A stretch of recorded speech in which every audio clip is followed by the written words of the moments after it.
I kept pedaling for hours and hours and hours. I was too tired. I think I took 1 hour nap in the middle of nowhere, hitting somewhere, and then I continue. And then I think at the last 3 kilometers, I just had to walk because I couldn't do it anymore. In the hard moments, questions start to arise. You say, okay, why am I doing this? Yeah, you're cycling all the way for 6 hours, 7 hours, very slowly, and you keep asking yourself why. But you then say to yourself that half days are part of the journey too. Welcome to the Seek Travel Ride podcast, where we share the stories and experiences of people who have undertaken amazing adventures by bike. Whether it's crossing state borders, mountain ranges, countries or continents, we want to share that spirit of adventuring on two wheels with our listeners.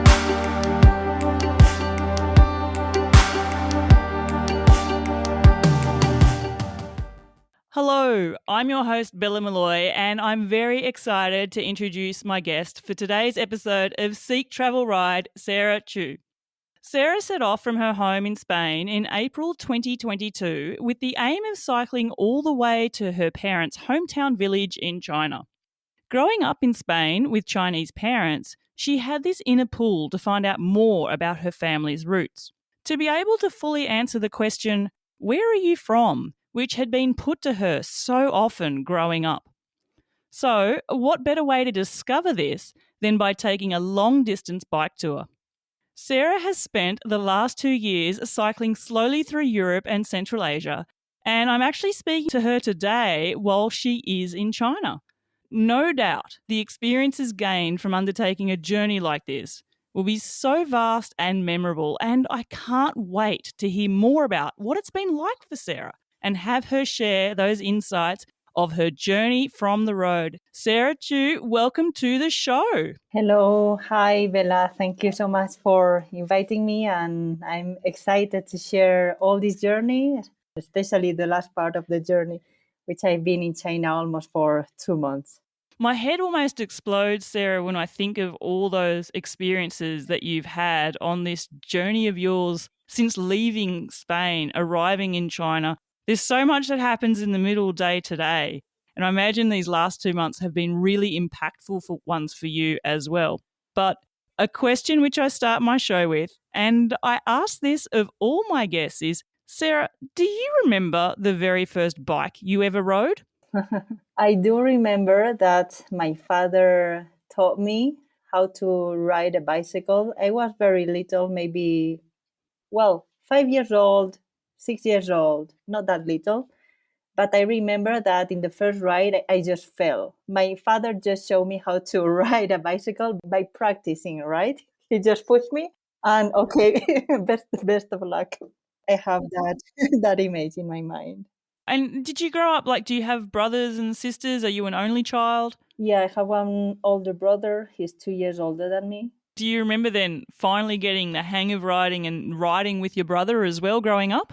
Yes, actually, my father some weekends brought us to a park, to a famous park in Zaragoza, and we hired some bicycles there for 30 minutes. And yeah, I remember that I like to ride very adventurously, like taking the stairs, going down the stairs. I wasn't afraid at all. Has that stayed with you? Do you find on your travels now you're more inclined to take a more adventurous route? I think since I was little, I like to go outside every time. We are also lucky that we didn't have phones when we were little, not like today.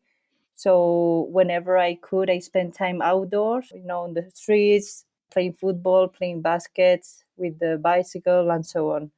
And I have good memories of these times. Yeah. This has been a huge journey for you. Over 2 years that you have now been traveling like this. But it's not the first type of travel you've taken. Like, you've gone backpacking solo, you've done some other trips as well leading up to this. Have you always just loved travel? I think I loved travel, but it wasn't until I had 23 years old that suddenly I wanted to take that step and start to travel alone. When I was little, for example, when I was 13 years old, My mother sent me to Xinjiang, actually, to Urumqi, where I spent a few days not so long ago because I have a great uncle there. And I have a really good memories of that summer, in China with my great uncle. I remember that I had friends in there, which I met a few weeks ago. I mean, it was one of the best summers in my childhood that I remember. And of course, in this journey, since I planned that I would cycle in China, I wanted to visit them, and I did.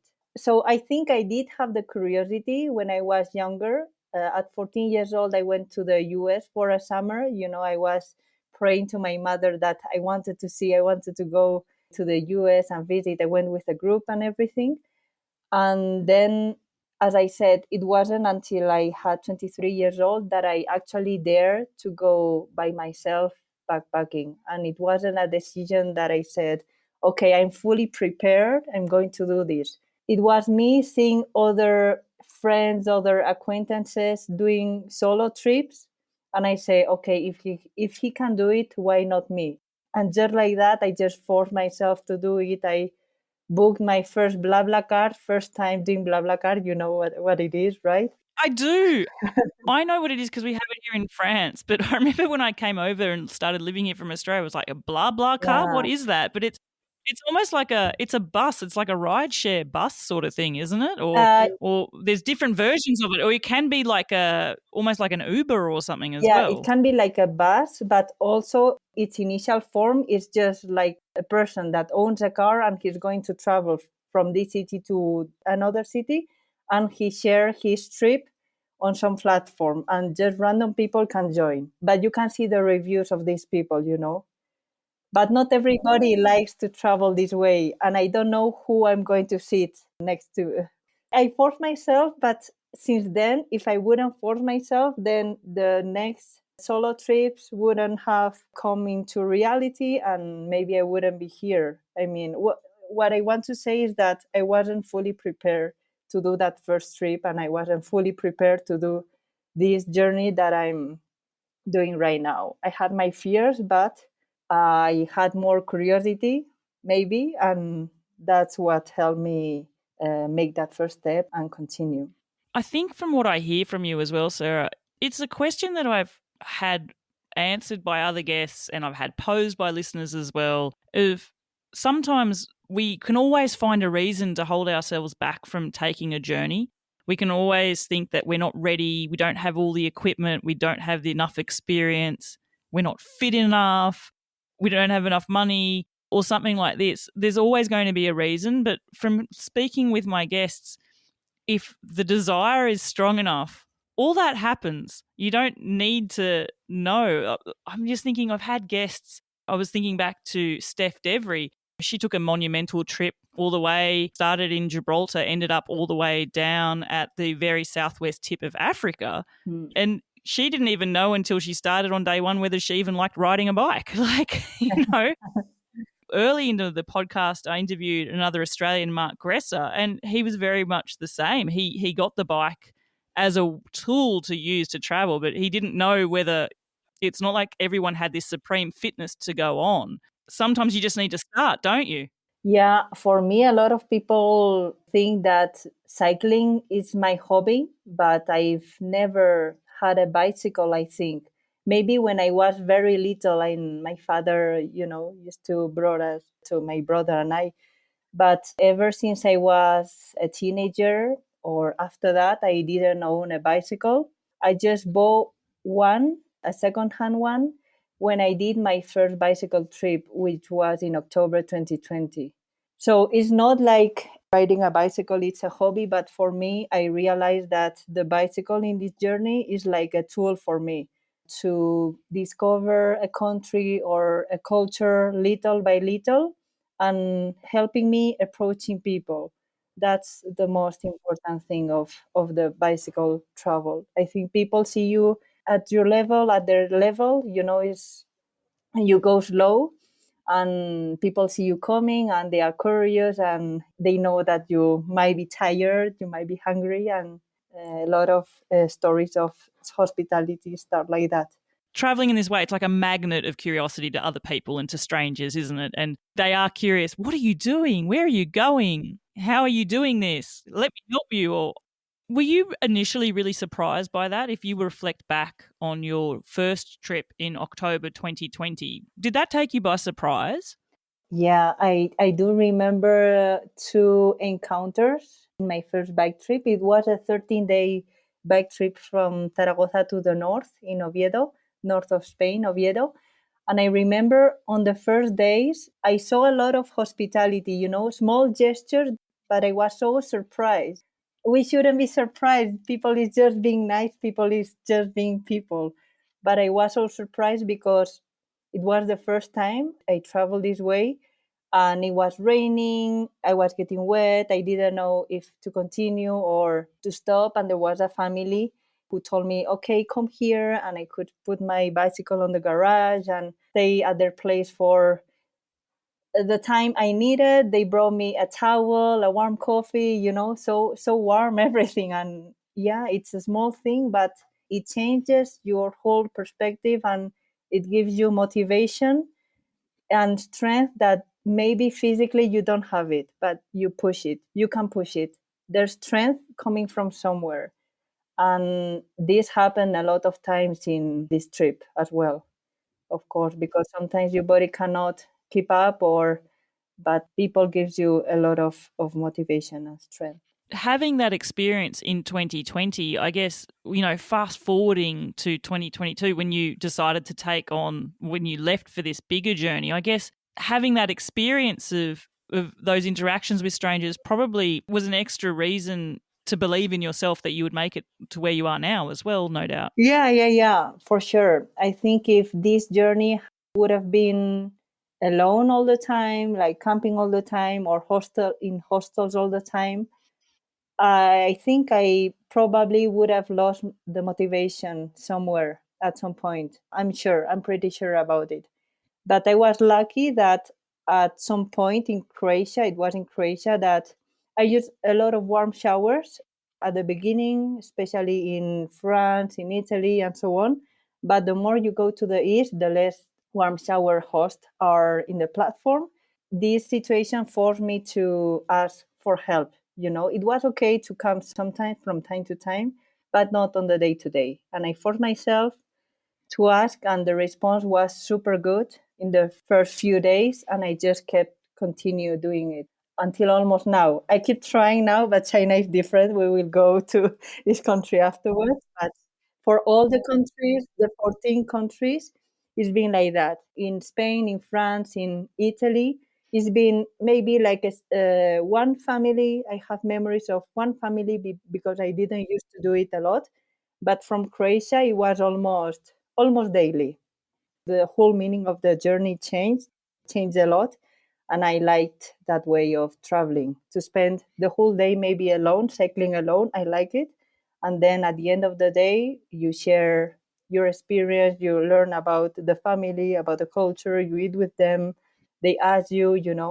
And it's also shocking and surprising for them that a woman is traveling alone. The more you go to the east, the less they can imagine this situation that a woman is doing this. Maybe not at my age, but even younger, they are already married or they have their life already planned. So it's a bit shocking for them to see it. And maybe it's good to show that there is people like us also. I often wonder there's two things I think of there. The first one is there is this perception that traveling solo as a woman can be really dangerous.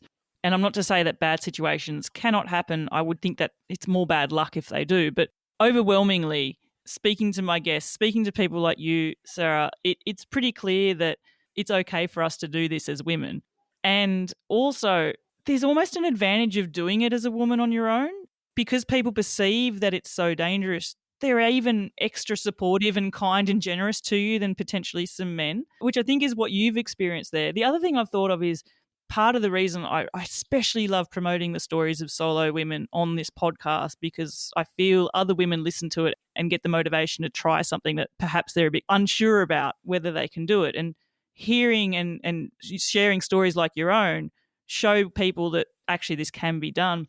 But I've also had the benefit of interviewing guests, and I get to see their interactions with people after. And I wonder how many people that my guests have actually met on their way get the inspiration to do something different as well. I appreciate we come from a Western culture, a lot of us, and so, we have opportunities to travel. But I do wonder, when you do show other strangers what you can do, how many of those strangers potentially have thought of doing something a little bit different because they've seen you as inspiration. Yeah, that's why I also like to promote and keep sharing on social media the stories that I'm living. There's plenty of things that I want to share. But myself, I was inspired also by other people, men and women or men and women. And it's true that if you see somebody that has done that or has done something similar, it's easy to put yourself in that situation as well. If she can do it, I can do it. You don't need to be the best athlete, not at all. I am not that. I think that it's true what you said before, that our motivation or our curiosity it's above our fears. It doesn't mean that we are fearless, because we are not. But it's true that in this kind of journeys, the kind of fears, I think they evolve. But that doesn't mean that I'm not fearless. Yeah, from time to time, people write me, women and men, to tell them about my journey. And it's true that when a woman writes me, it's more about how did you handle the fears, or how did you handle camping alone. The kind of questions that man asks me are different. It's more about technical things. But What bike are you using? What gearing do you yeah, I have? mean, but I understand. I understand. I can put myself in the same situation as the woman who is preparing her long journey, because I had these same fears, and by practice, then I just lost a bit of that fear, or maybe it's still there, but I just keep doing it. It's interesting that just even the different questions you get, depending on whether it's a man or a woman asking you the question. I want to talk about wild camping there, because it is something I've spoken about it with a lot of solo female travelers and a lot of solo male travelers as well. I think the fear attached to wild camping isn't just gender specific, but I do think that women probably perceive that fear a bit stronger. What has your experience with wild camping been? And are you at a stage now where, do you have fears wild camping, or do you feel really comfortable and it's something that you just do? Like, how has your journey of wild camping grown with this type of travel? I have fears doing wild camping, but it is because I don't have enough practice in wild camping. That's the reason why. Because what I like the most is to stay with families, and it's been like that in most part of the journey. And in China, I've been here for almost 2 months. 10 of these days I was with my family, okay, but the rest of it, it was basically from hostel to hostel to hostel. So in the first region, in Xinjiang, for example, I didn't want to welcome, and not at all. I didn't want to be waken up by the police, for example. In these regions, the more I go to the east, I want to at least force myself a little bit. There was one day not so long ago that I had to force myself to find somewhere to sleep, because it was a small village, no hostels there. And even if there was hostel, probably foreigners wouldn't be allowed. So I found my own way to find a place to sleep. I slept in a government building, okay, the approval of the villagers. And on the next day, I realized that I missed this kind of adventure too, because in the other countries, it's okay. You sleep with a family and it's, let's say, comfortable, but you get to ask maybe to one family, to another, to another. And it's because you ask, and also people are very willing to help, that you get that chance. But when you go from hostel to hostel, it's too comfortable. I don't want the journey to be like that. I'm still adjusting to traveling in China. I want to get into that a little bit later. I want to actually get into the motivations for this trip first. And I mentioned it in my introduction. You grown up in Spain, your parents are Chinese, and you've often had this question probably from people in Spain, oh, where are you from? And that's born an inner type of curiosity for yourself to learn more about your family, about your roots and stuff. How did the idea then come that you would cycle from Spain to China to learn more? What sparked this curiosity to embark on such long travel? Yeah, that idea wasn't there from the beginning of the journey because when I started in April 2022, I just have a direction, Asia, just that, and no time frame. The whole idea of the journey was different from what it is now. It is the fact that after 9 or 10 months within the journey, when I was in southern Turkey last year in the month of January, my grandmother passed away. And it's that fact that made me not change my mind, but fix a destination because I didn't have any destination in mind. But from where that happened, I flew to China a few weeks later. My mother was there, and I just realized that the most natural destination for me in this journey would have been the village of my parents, which is in eastern China. And that's how I decided to go from Spain to China on a bicycle. But at the end, I was just following a direction. So I like that because it came naturally. I didn't force it from the beginning. I didn't even have China in my mind. Nothing at all, not even China. But then it just came naturally, and here I am.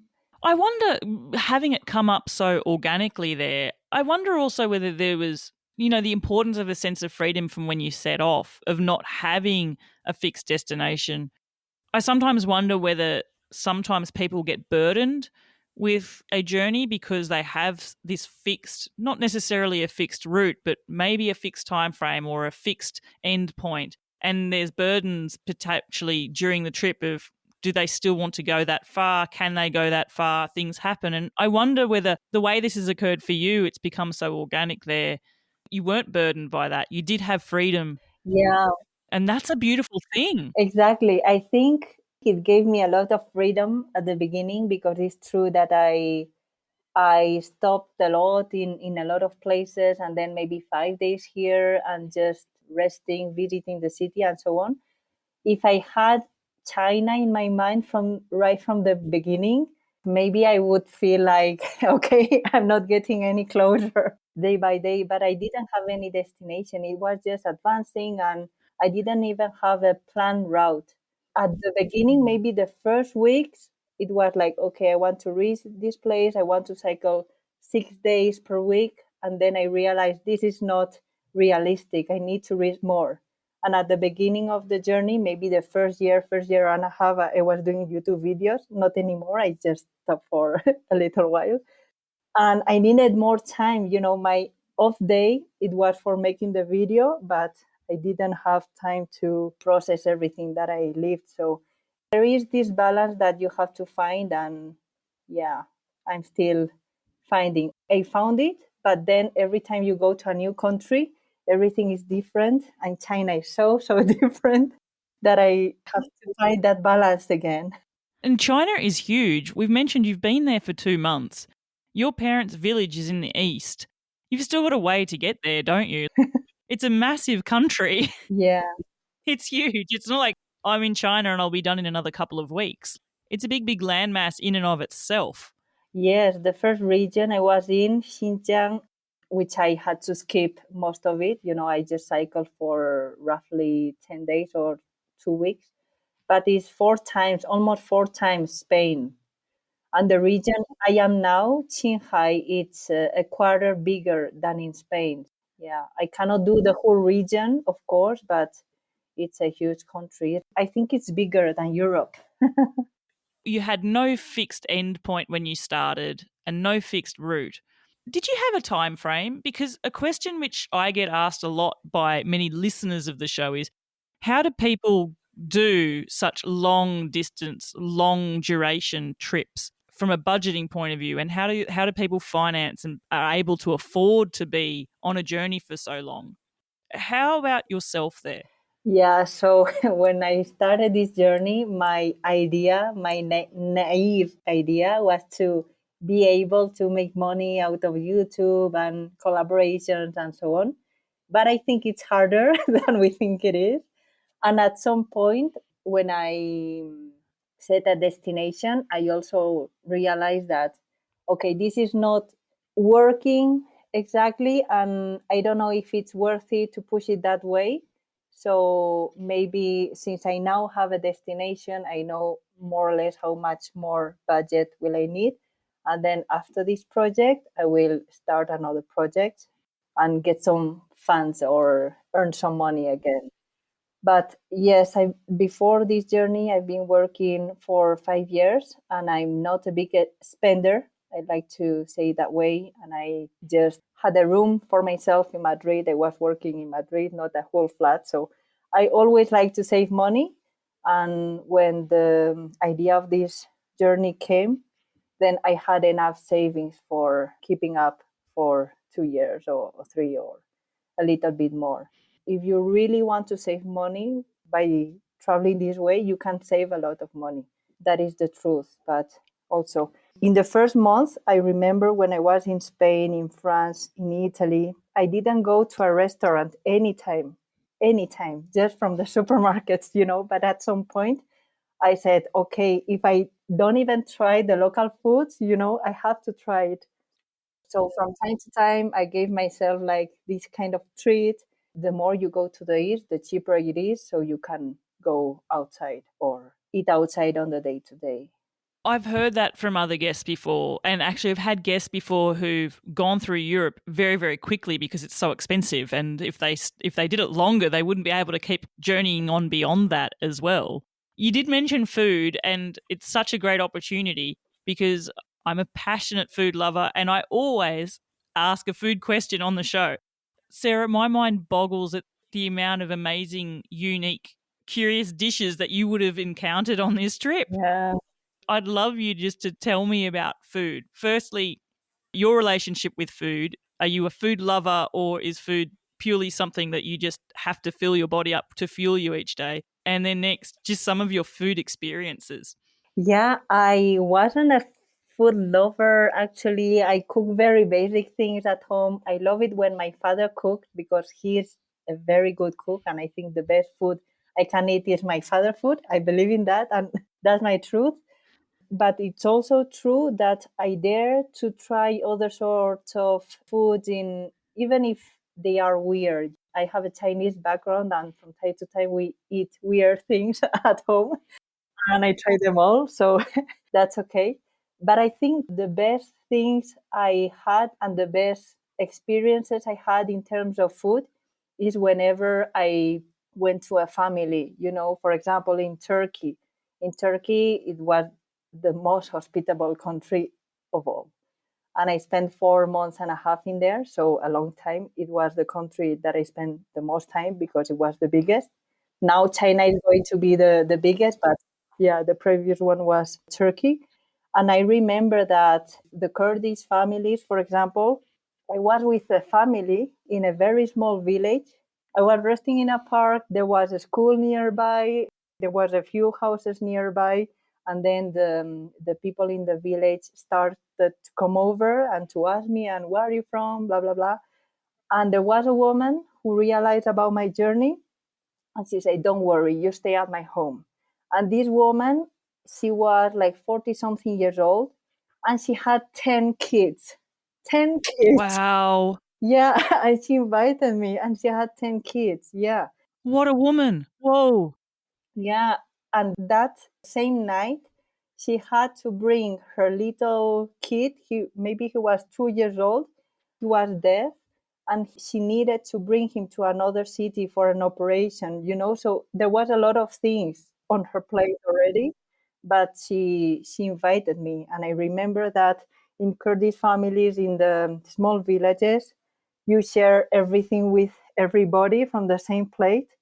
And I remember we were like two groups because the family was super big. And I sat on the floor with the small girls. And I remember that one of the small girls, maybe she was 15 or 14 years old, she kept putting things on my side, of my son. Yeah, and super. And the food, of course, was amazing. Yeah, yeah. Everything homemade, everything with the hands. And it was a super nice. the hospitality of a woman, 10 children of her own, one who needs to go for an operation, and still welcoming a stranger in and then just having just a beautiful feast laid out for you. Wow. What a memory. And just one of many, many, many that you've most likely had so far, Sarah. Yeah. I had many, many like that, all recorded in my diary because I have bad memory. But I did have so many of these kind of experiences, especially in Turkey, in many countries. But the countries that I spent the most time also was in Turkey and in Uzbekistan as well. In Uzbekistan, it was so easy to find these families. At some point, I was cycling and I just realized that how calm I am, even if I don't know where I'm going to sleep, because the experience of the previous days of staying with families one day after another show me that here people is super nice and they will help me for sure. Something you've talked about there is how people will help and how you're comfortable asking for help. Is that something that you learnt to do as part of traveling in this way? The reason I ask that, Sarah, is that I've had a few guests who have now told me that's one of the biggest learnings that bike travel has taught them is that it's okay to ask for help. Have you come to that through this experience yourself? Yeah, I think so because before this journey I was very uncomfortable to ask for help even to people that I know. It was always embarrassing, or I don't want to bother this person, but it was out of a need or that I had to force myself. And I realized that the reaction and the willingness to help was there. And I just kept doing it. Yeah. And you can see, even if you don't understand the language, you can feel how the people is with you. When you don't understand the language, you pay more attention to their gestures, the non-verbal language, and you realize that they are happy that you're there, that you're comfortable. And the thing I can do is to be present, to be with them, to listen to them, ask them questions. They will ask you questions. And that's the little thing also that you can do for them. On the topic of language, you speak a few languages yourself as well. You are multilingual, which I imagine has been helpful during this journey as well. For the countries there you've traveled where you don't speak the language, what has been something that you've done that's been really helpful? You talked about opening your mind up to body language and seeing other signs, but are there other things like when you go to a new country, say when you're in Uzbekistan, do you enter a country and go, okay, I need to learn these words, these phrases, or something like that? I try to learn the basics at least. I mean, hello, bye bye, thank you, the basics. But then it's not realistic that I learn a lot, or maybe one sentence or two sentences. But yeah, I feel that they are happy if you know some words or a few sentences, just a little bit. You can sense that they are happy that you take the little effort to learn it. But also, if there is willingness to talk, to do some exchange, we always use a translator. Even if it's a bit uncomfortable, it's not that straight, but it is what it is. Sometimes they bring their niece, for example, or they put you on the telephone with someone who's speaking English and you can have a more fluid conversation. They always do that. I've done a lot of FaceTimes in families' houses. You'd be in a lot of situations that would have been totally unexpected for you as well. Like, I could just imagine. How has it been then in China being able to speak the language? Do you feel that that has been a bit advantageous? It's not that people who don't speak Chinese can't go to China, and I know there's restrictions on what you can do there when you travel there, but have you found that being able to talk with people has been very helpful for you? Yeah, for sure. For sure.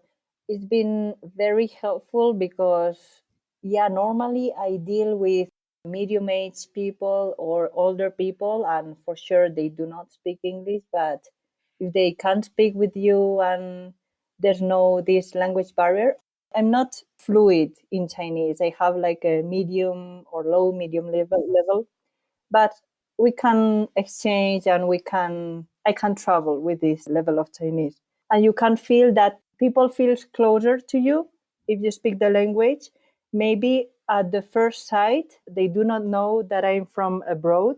Some people think that I'm from the south of China because apparently I've got some southern accent, maybe from my parents.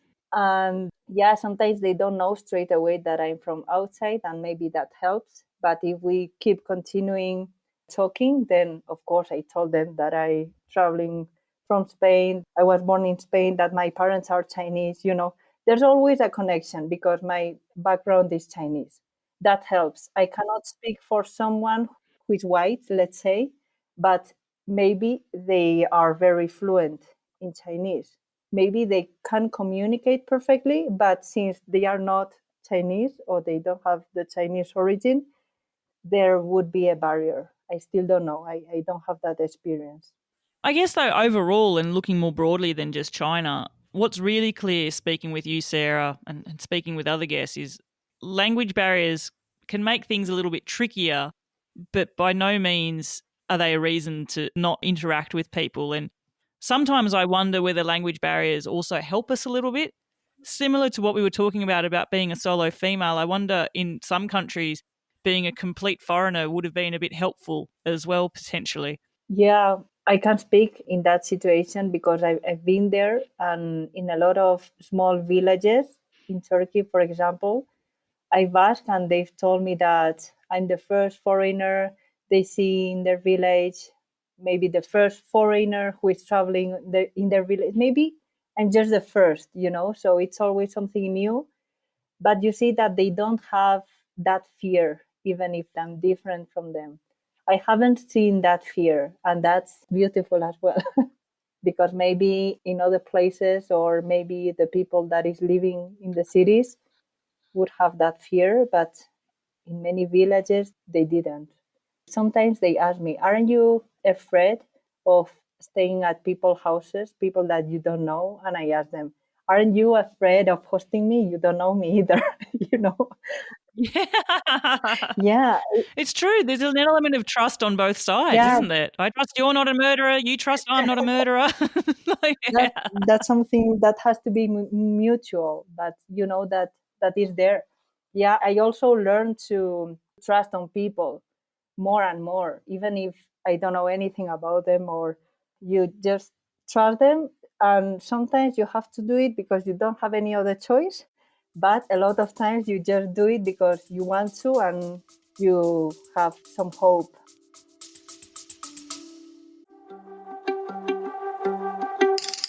Hello, everyone. I just wanted to take a quick moment to say a big heartfelt thank you to all of you listeners who have given me a small financial donation and supported me on Buy Me a Coffee. All of those donations do make a difference. They help to support the running costs of this podcast so that I can keep producing episodes for you each week. And I really appreciate all of you who've clicked on the Buy Me a Coffee link and sent me through a small donation. If you are listening and would like to support the show, you can do so quite easily. I've provided a link to Buy Me a Coffee. You will find it in the show notes. If you click on that link, and you can choose to buy me a coffee, which again is just a small donation which helps towards the running costs of the show. Thank you all so much. Okay, now let's go back to the show. One of the questions that I had for you, Sarah, was about perceptions meeting reality. A traveler like you travels with a curiosity inside you to learn, to experience, and to be immersed in a new culture, a new country, to see the world, right? It's often interesting when I ask guests, when you went to such a country, what did you think about it beforehand and what was it like to be there? You've mentioned a few times just how different your experience has been in China. I'd love to know, what was your perception of China before arriving there, and how has that reality been for you now? Yeah, I think China is very big and I cannot generalize, but I would say an example with other country, for example. So whenever I go to a new country, I try to read a little bit about it, but not to get the full information about it because I want to discover it by myself and I don't want to have these preconceived ideas or I don't want to have these prejudices. So I say, okay, I'm going to discover it by myself and get to know it by knowing the people and so on. It is true that most of the countries, I think all the countries, surprised me very positively because I found a lot of goodness and kindness and all that. What I also have seen is that, for example, when I was in Serbia, I think the first family that I stayed in Serbia, my previous country was Croatia, and in the past there was a conflict between these countries. And the woman asked me, and what do you think about Croatians, or are Croatians good? And I was so surprised to listen to that question. And I say, yes, of course. I stay with a lot of families in Croatia. They help me. The nature is beautiful and so on. And I remember that another family in Serbia, I think I stayed 2 nights with them. And I told them that the next part I'm going is through Kosovo. And of course, Serbia and Kosovo have their conflict from a lot of years before. And they say, be careful in there, be careful in Kosovo, beware with the people and so on. But then I went to Kosovo. I met a super nice family. I stayed with them for 3 days. Then I made a loop in Kosovo because I wanted to spend more time. And before leaving Kosovo, I came back to that family. And maybe you will say, okay, maybe you were lucky. But also, I met a lot of family from this family and so on. What I want to say is that people, me included, we have some ideas or prejudices. We read about the media, and the media also puts bad news. We cannot find many good news. And that's bad because it's another person fear that they try to put you that fear. It's just because they don't know. Maybe they've never been to Kosovo. They don't even know people from Kosovo, from this other country. But you know that there is some fear in them, and you can get that fear as well. That's what I mean. So we have to be careful with that, because maybe they don't have the experience, but they trust the what they say in the news, in the media, and so they have that fear and they try to instill it in you. So I try not to listen to this and form my own opinion, and it's been all very good. I guess then China has been restrictive for you in that the way that a bike tourer typically travels from day to day is Yes. very different what you did up until how you've arrived in China. Was that something that you knew was potentially going to happen, or were you oblivious to how you would be received there? Yes, I knew that it was going to be more controlled than any other part of China, but I would never imagine that I would live what I've lived. It's not that the police treat me badly, but is there constantly. If you go into a big city and you do the touristy things and so on, no one pays attention to you. But as soon as you leave a city and you go to small villages, then something is weird for them. In almost all the places I've been in Xinjiang, I've been stopped by the police, or yeah, they ask you questions. And even in the border, it was the toughest border of all. It was 1 hour and a half or 2 hours with a policeman. He took my phones and looked into all the gallery. He did a full background check, what I was doing, what my parents are doing, where are you from, show me where is your city. They wanted to have it all, to understand it all, and why I'm coming here, and what do you know about the Uyghurs, of course. At the end, everything was okay, and I could go in and everything, but it is pretty strict. I remember that I was so happy to finally cross this border, and then boom, that is your welcome package for coming to China. But I started in the most strict one, but I think in the later years, it has been worse and worse. And when you do a check-in in a hotel in a small village, it's very common that because you are a foreigner, that the owners call the police and say, okay, this person is here, because the village is small, maybe there are like 3 4 hotels and no more, and the police has to be aware. They can know it through the system, but they say, okay, this person is here. Sometimes they come, they ask me, everything, all the questions I get. And on the next day, when I leave, sometimes they come, sometimes they follow me with a car. So it's been like that almost every day that I cycle. So at the end, I decided that what I'm doing here, if the surprise factor is not there, if someone, some family, by any chance invite me to their home, which happened one time actually, but I refused because maybe I'm putting that person in danger. So what's the point? I'm staying from hotel to hotel. I'm not cycling freely. Yeah, there's no point. So at the end, I decided that I would keep it all, and I keep it almost all. Xinjiang. It was much more restrictive than I thought. That yeah. Have you found then, as you're traveling further into China and the restrictions are a bit less, have you found a different rhythm to your travels again now? Or it's still different? Yeah, when I arrived to the second region, Gansu, it wasn't restrictive. I was free. But it is true that there is a general rule in China that we as foreigners cannot stay in at every hotel or hostel. You know, you normally can stay at the ones that are designed already designated by the police. These used to be the most expensive ones in small places, but if the city is big, maybe you have the chance to find a hostel, like a youth hostel, like the one I am now, that is cheap and they can host foreigners. So that's a rule that I really don't understand. And for foreign travelers, you know, it's not very convenient because unless you really like to wild camp and you wild camp from the day to day, then it's okay. But it's not my case. But it's true that in Kansu I had freedom, let's say, as a bicycle traveler. I'm still trying to find and to ask in the villages about help, and they are very willing to say, to tell me, okay, you can camp, don't worry about it, this is a safe place. But I still didn't find someone who proactively tell me, okay, you can stay at our homes. Maybe I have to ask directly, I don't know. Gosh, it must take so much adjusting because so much of your trip hasn't been in China, of course. So much of your experience has been just this other way. And even what you mentioned earlier about being concerned to stay somewhere in case you're putting someone else at risk. There's that element, which is a new one as well.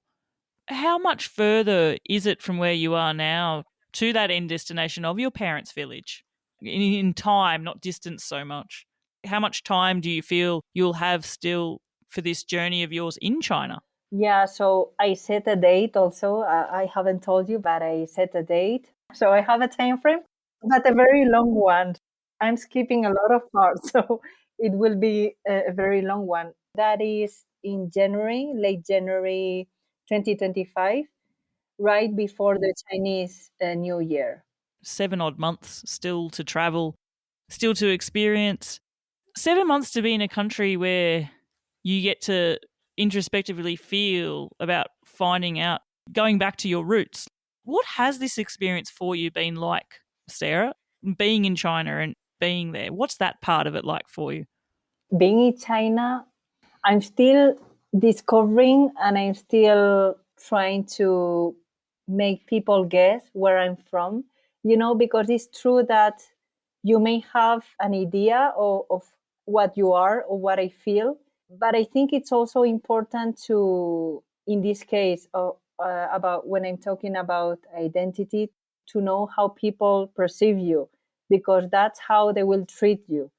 In Spain, for example, I get annoyed when people ask me where I'm from because I'm from there. And if they didn't see my face, they wouldn't ask that. You know, if they were blind, nobody would ask me that, right? But whenever they ask me that in Spain, I feel that there is a wall because you already put me in another bag and I don't like it, but it is what it is. And maybe we have the people like me have to educate the people in there. I don't know. But here in China, I'm having all sorts of answers or perceptions, and I don't really know, but I'm still discovering. I also don't speak very fluently the language, so okay, I can understand. Sometimes they perceive me as Chinese, but not totally Chinese, with a but. And sometimes they tell me that, okay, for having grown up in Spain, your Chinese is really good. And I should be happy about that, right? But if they saw me as a Chinese, they wouldn't think my Chinese is very good. And that's because they perceive me as a foreigner. So it's something tricky. I try to take out the good things about it. The good thing is that I can have a conversation with them. Maybe I can give them another perspective, or I can be like a small representation of second generation Chinese in other places. And I don't know what I am. I like to have a Spanish passport because it's a strong passport, but doesn't define who I am. So I feel like both. I'm Spanish and Chinese as well. I don't have a final answer for this. Oh gosh, it feels really philosophical and deep and meaningful. But the Sarah that started on this journey is very different to the Sarah that you are today as well. You are made up of your experiences. We all are in our life. And the experiences you've had from the last 2 years of traveling in this manner influence your personality now and your perceptions now and how you act now as well. So I imagine just even how you're feeling now would be different to if you were to teleport yourself from 2 years ago into this situation now. You would have different feelings as well, I think. Yeah. So I wouldn't want to go back to to the one I was 2 years ago, of course. I think everything helps you to grow. This kind of journey sets you in a lot of situations that without doing it maybe wouldn't have happened, or every day is new. It's happening a lot of things. Every country is new as well. I had some fears at the beginning that maybe have faded away. I have much more trust on people, or even if I perceive that I do not have it or have some prejudice, if I'm lucky and I'm aware about it, about that prejudice, I try to work on it because I realize that there is something wrong with me, and maybe I don't know this person. I think this person has something negative, but maybe it's just a prejudice and I just have to talk with this person. But I one of the things that I think I've learned the most is to ask for help, because I've been doing it for a lot of times and that's something I'm okay with now. There's also a lot of things I'm still struggling. So you keep learning things, but there are also struggles that arise, or maybe they were there and they are more present. But I think the main problem is myself. Sometimes I don't know how to handle myself emotionally, or a few days I feel that I'm very negative, but it's just a matter of perception. With the situation in China, for example, I've also questioned myself if I chose the right country to cycle. It was like a natural decision, but it was like what I'm doing here. And sometimes I also imagine, what if I quit now? I mean, what if I don't cycle anymore because didn't make sense to cycle in that region? So it made me question the journey a lot of times. And as I said, it's taken a lot of time to adapt to this new situation. But I'm also a very stubborn person. So maybe if I wouldn't be that stubborn and just follow the rules, maybe things would get easier. Just it is what it is, and so on. If the police has to take you from this place to that place, okay, just visit the other places. There are plenty of places to visit in China, right? But it just makes me angry that my own decisions, the way I want to do it, which I did it in the first 14 months, is out of my control now. But sometimes it would be easier if I just accept it, and that's it. So I'm still struggling with my inner thoughts, inner emotions. Nothing's going to help that except yourself. And it is just, It's another sort of challenge. I see that way. It's different. It's not even something physical. It's not the physical part of the journey. It's partly mental as well, but it's another kind of obstacle, challenge that I have to deal with. And maybe that challenge, it's the restriction itself, but it's also a mental one. you've got so much time to think about it with yourself. You're traveling solo. I know that you have interactions with people day to day, but Maybe not so much this time in China aside, but we talk about your prior travel day to day. You're riding on your own each day. You're riding solo. So I guess that would add to it as well. I often think sometimes people who take these sort of trips, they probably come out with self-assuredness of who they are themselves and perhaps even more questions than when they set off or what the rest of us would be like, where we aren't just on our own day to day as well. It's true that I think in most part of the journey, well, in all the journey, I've been alone. I've been cycling alone, except only a few counted days. But it is true that in this last part of the journey in China, it is true that I felt more loneliness. I think it is because I haven't stayed with families as I did in other countries. But also, I think it's something I have to adapt.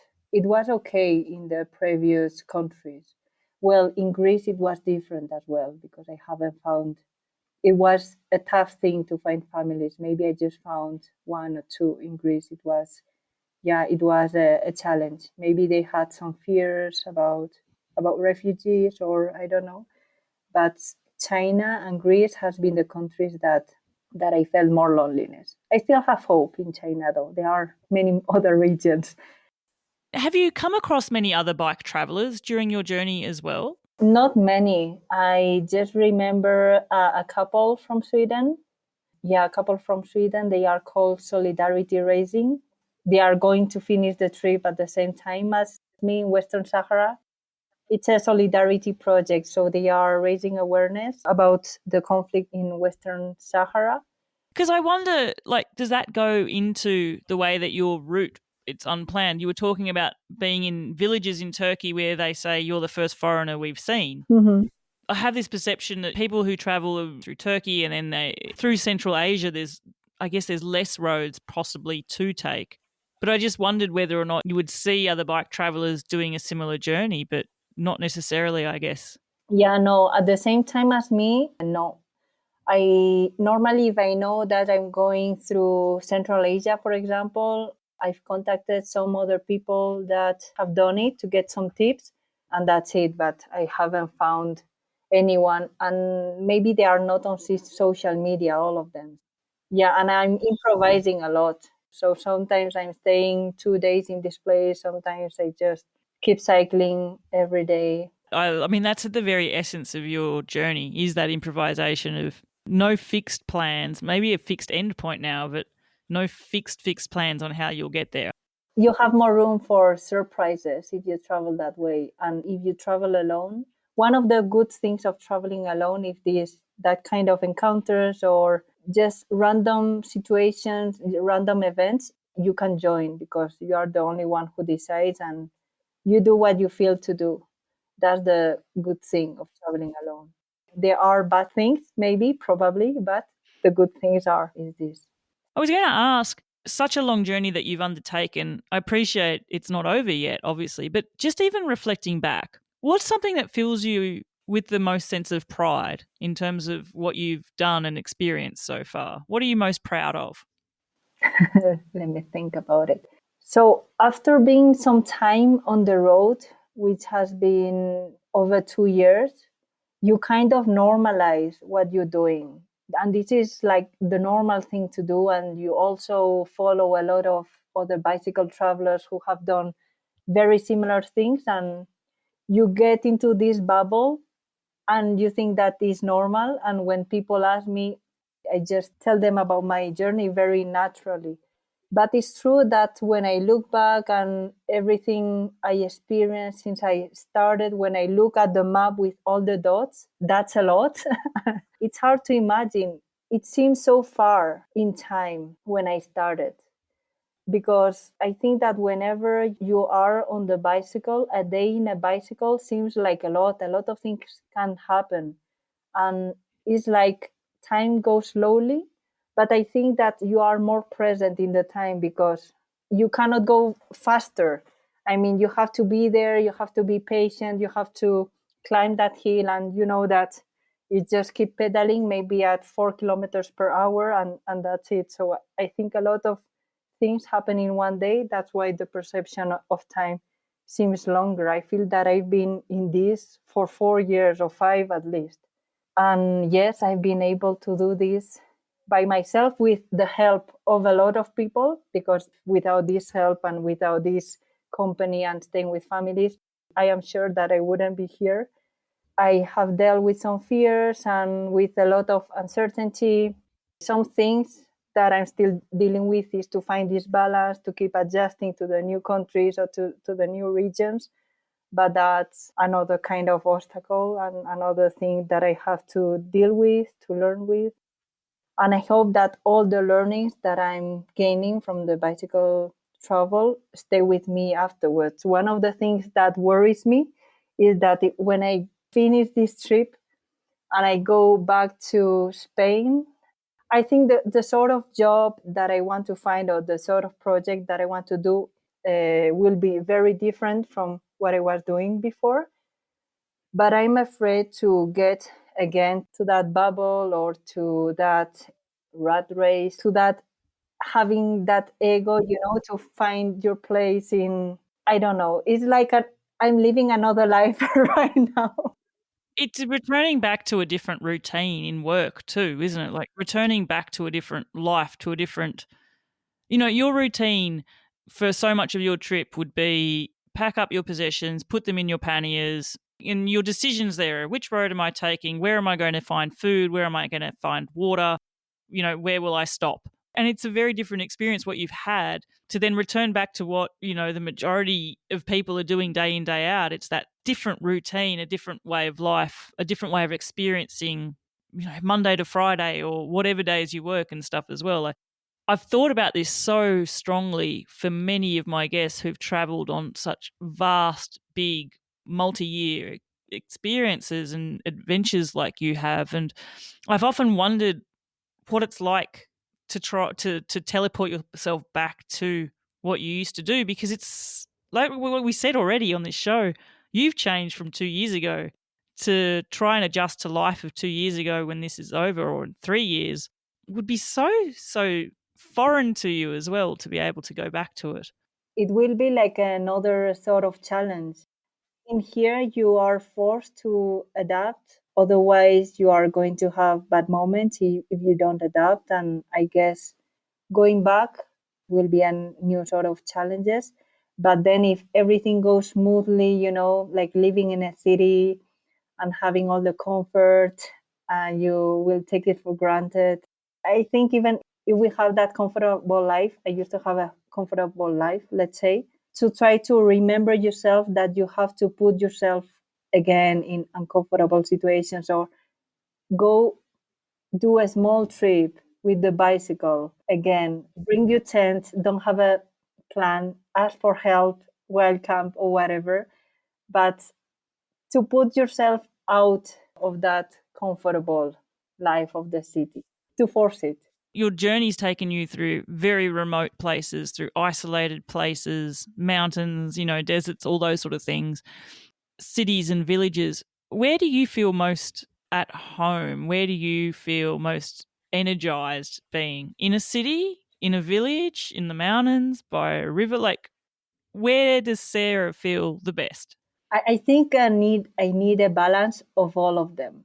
If I stay 2 weeks in a very remote village, I would be crazy.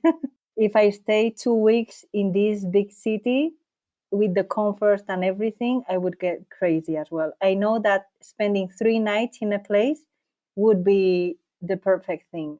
At the fourth day, I start being agitated. I need to move again. I don't know if this is something I have gained from the bicycle travel, but I know that I need some days to rest, but not too much. And I need the days to cycle, but also not too much, because your body cannot handle it all. So I need this balance. Being with people, being alone, sometimes doing sports, cycling, sometimes resting. Yeah. I was talking about the routine of a bike tourist and traveller, Sarah, about, packing up your things, putting them in your panniers, making decisions. They're not major decisions that you have to make each day, but that's what your routine looks like. I'd love you to take us, me and the listeners, to one day of your trip. It's a question I've asked all of my guests, and it's too hard to ask you about every day because there's so many days, there's so many experiences, there's so many moments. 15 countries, 13,000 kilometers, there's so many places. But I'd love you to just reflect, choose one day of this journey, a journey from the road, and take me and the listeners there. What was it like on that day and what happened? I think I will choose one day in China. It was something recent, but I think it was an interesting day. So I started the day in a village that is called Fried Noodles, actually. Fried noodles. Yeah. Awesome. Yeah, I don't know why they put that name. There was no restaurant with, but it's okay. It was a funny anecdote. I woke up there. This village was at 2,800 meters. I was going to have a big climb and I decided to split it in two. That's why I slept in this village, so I could have more strength to do it. So I started the day around 9 a.m. The good thing about these days in here is that the daylight is pretty long. So it starts at 6 more or less until 8 p.m. So you have enough time. I was going to cross the border from the region of Gansu to the next region, the one I'm now, which is Qinghai. And I had approximately 1,000 meters of climb, and the highest point was at 3,000 and almost 700 meters. It was a long time that I didn't climb, that I haven't been in the mountains. Last time was almost 2 months ago in the Kyrgyz Pamir Highway. And I really liked that experience because the climb was slowly, the views were super nice, no mountains on the side. It was super beautiful, the Kyrgyz experience. And here, the views were super nice as well, but you realize that in here, they don't take care much of the nature. At that sort of elevation, you expect more pureness, more nature, but there was a road with big trucks coming by from one side of or another. And I was so surprised to see that because at 3,000 meters in Spain, you wouldn't see that, or maybe in Europe, so many cars passing by or so many trucks, especially trucks. So I was surprised. It was like a shock. I kept pedaling for hours and hours and hours. I was too tired. I think I took 1 hour nap in the middle of nowhere, hitting somewhere, and then I continue. And then I think at the last 3 kilometers, I just had to walk because I couldn't do it anymore. In the hard moments, questions start to arise. You say, okay, why am I doing this? Yeah, you're cycling all the way for 6 hours, 7 hours, very slowly, and you keep asking yourself why. But you then say to yourself that half days are part of the journey too. And I remember arriving at the highest part. There was nothing special, no special panel or anything, but I remember that there were a lot of stalls, people selling souvenirs. And I remember that there were skins of animals hanging there. And I say, oh my God, I arrived here to see this. This is not possible. And I was tired, I was cold, everything. But then one of the stalls, there was one family who saw me and they say, just come over, come over. It was warm in their tent because actually they slept there in that time of the month and they sell souvenirs and stuff. And they were super nice to me. They invited me to a yogurt. They were from the Hui minority and they were super warm, super hospitable and everything. And it reminded me to the good moments that I had in previous countries. It made me so happy. So that was the best part of the day. And afterwards, I had 2 kilometers going down to the first village of Qinghai. I ate something. I was starving because I didn't bring any food. I was starving, so I ate something, rice and beef. It was delicious. And then I called to a hostel and asked them if they could host foreigners in there because I knew how the policy was. And they say, no, we asked to the police and we cannot host foreigners. I'm sorry, if you go to the police and get their approval, you can't stay with us. We are happy to receive you. And say, okay, it makes sense. I went to the police and all the funny parts started. I was super tired. That village was at 3,400 meters. And I say, Okay, the worst situation here is that I come somewhere and probably it will be -5 or -10, I don't know, -5 at night, and it will be very cold. But I try to explain my journey to the police, and then this policeman call to another and to their superior, and like this for around 3 hours, because they didn't want to give me any alternative. They say, we will bring you by car to the next place, to the big city. And I say, no, I don't want that alternative. Can you give me another one? And like that, it felt like I was speaking with the wall at some time.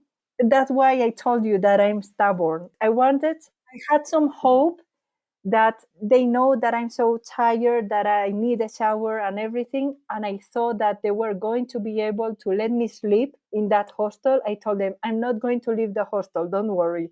Or you can come to that hostel as well, sleep in another dorm, and leave in the next day.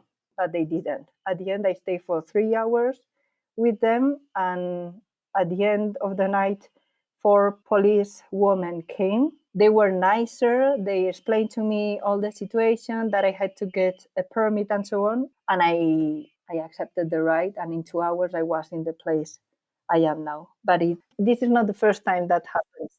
And this is not Xinjiang. This is Qinghai. I asked to a lot of people, Chinese travelers, foreign travelers, to the Spanish embassy also in China, and no one know about this permit. And I tried to get it yesterday. There's no way I can get it. I cannot go to some places. Oh gosh, there's so much in that day that's happened. So many things. Wow, your mind would be racing and exhausted. Like you would have been physically exhausted as well, right? What an absolute gift it has been to have you share that with us, though. I feel that's the best part of this podcast is I get this gift of traveling through my guests' stories, their experiences shared. And I feel, listeners, you are most likely the same. It's why you're listening to the show as well.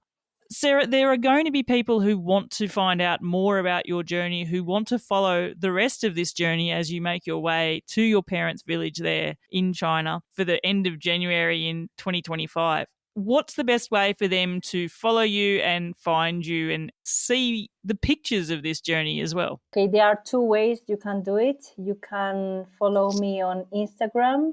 It is called Journey from the Road. And I also have a Patreon. All tires have the same access to everything. And from time to time, I tell stories like this one. Awesome. And listeners, I will be providing links to both of those ways of keeping in touch with Sara in the show notes as well. So definitely check that out. I definitely encourage you to follow along with this journey from the road.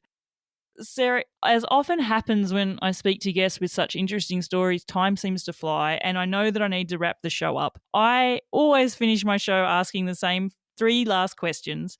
The first one is music related, and that is because as a guest, you get to choose a song that will end up on the Seek Travel Ride music playlist. Listeners, it is available now on Apple Music and also obviously on Spotify. Sara, what song would you choose to represent your journey on the road and to be the soundtrack to this adventure? I don't have a song. I have like a playlist. It's like a Spanish music from the 2000. Oh, wow. Well, I'm going to get you to send me the playlist and I'm going to pick a Okay. random song from there and put it down there for you. Okay, final 2 questions. The first one, you're giving a choice one day, Sara, and you are going to be spending all day cycling up either a constant hill climb or alternatively cycling into a constant headwind. Which one would you choose? The climb. I'm guessing you've had a few constant climb days and a few constant headwind days on this journey, no doubt. I don't like headwinds at all. I don't like them. Where's the windiest place you travelled? Okay, I was lucky the most part of the journey, but I remember one day in the desert of Uzbekistan. It was always there, like a strong wind, and I couldn't arrive to the destination, but it was okay because I found a family. Families and kindness and opening their doors. It's the undercurrent, it's the theme of this trip, isn't it? Mhm. Okay, Sara, absolute final question. You're going to be riding your bike just for 4 hours on one day, and you can choose to ride 4 hours on your own or spend those 4 hours riding your bike with other people. Which one would you choose? See, I will bet on something I'm not used to, and I will ride with someone. Let's try. Try something new. Yeah. I was wondering whether that would be the case because when I asked you, had you seen many other bike travelers, and your answer was no, I was thinking, I wonder then, would you travel or cycle with somebody else? It's been 2 years, and actually, if some woman want to join for a few days, she's more than welcome. Oh, the call out is there. Well, you know what, Sarah? I'm going to put this call out to you because I know, unfortunately, I'm not going to be there in China for any of the rest of your trip.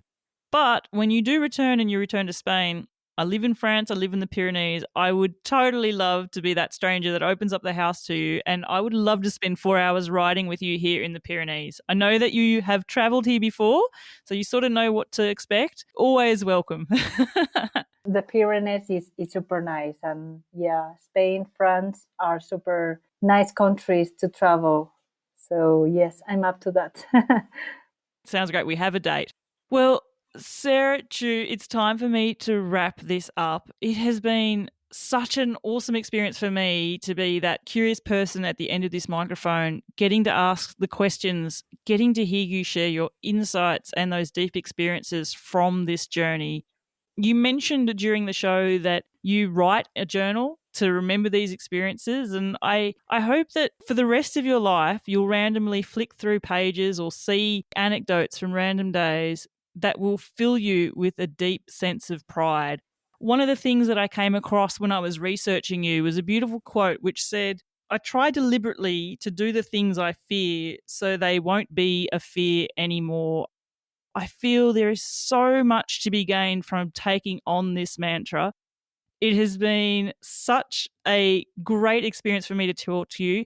Thank you so, so much for sharing your stories and experiences here on the podcast for Seek Travel Ride. Thank you very much. It's been very nice to dig deeper with you, and above all, complete this journey with the last month of the journey. And yeah, thank you for reminding me that quote, because I have to put it in my head again. Well, listeners, I don't know about you, but I am completely energized after my conversation with Sarah. I love the spirit with which this adventure took hold and the curiosity which she travels with. I especially love the idea that she didn't necessarily have that end destination in mind when she set off from her home in Spain. She was purely just cycling east towards Asia. And that spontaneity and the lack of restrictions which she's placed on this trip for herself have given her a different sense of freedom. Just her approach to doing the things that scare us anyway, because then they won't scare us anymore. I really love that. I think personally I can take so much from that as well. I wish Sarah all the best for the rest of her journey, and I will certainly be looking through her posts to find out where each and every day takes her from here until the end on the 25th of January. I want to say a special shout out now to all of my beautiful listeners who have been supporting the show and tuning in. The show is now over a year old.